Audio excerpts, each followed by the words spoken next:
অবৈধবাসীদের দেশছাড়া করার পর ডোনাল্ড ট্রাম্পের নজর পড়েছিল বিদেশি পড়ুয়া ও H-1B ভিসাধিকারীদের ওপর। তবে সে চেষ্টা খুব একটা কার্যকর হয়নি। এই অবস্থায় বিদেশিদের দেশছাড়া করতে নয়া চাল ট্রাম্প প্রশাসনের। মার্কিন অভিবাসী দপ্তর ছাত্র ভিসা ও H-1B ভিসায় আমেরিকায় আসা বিদেশিদের সমস্ত রেকর্ড পরীক্ষা করতে শুরু করেছে। যদি তারা তাদের নির্ধারিত কাজের বাইরে অন্য কোনো ক্ষেত্র থেকে আয় করে এবং রাজস্ব বিভাগকে অবহিত না করে, সেক্ষেত্রে আমেরিকা থেকে তাদের বহিষ্কার করা হবে। মার্কিন অভিবাসন বিভাগের আইনজীবী জাদ শাও বলেন, বেশিরভাগ ক্ষেত্রে দেখা গিয়েছে H-1B ভিসায় আমেরিকায় চাকরির সূত্রে আসা অনেক অন্যান্য ক্ষেত্র থেকেও আয় করেন।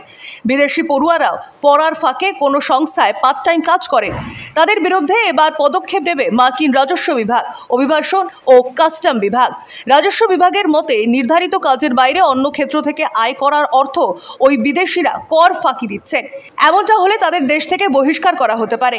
পাশাপাশি ভিসার মেয়াদ না বাড়িয়ে আজীবনের জন্য আমেরিকা প্রবেশে নিষেধাজ্ঞা জারি হতে পারে।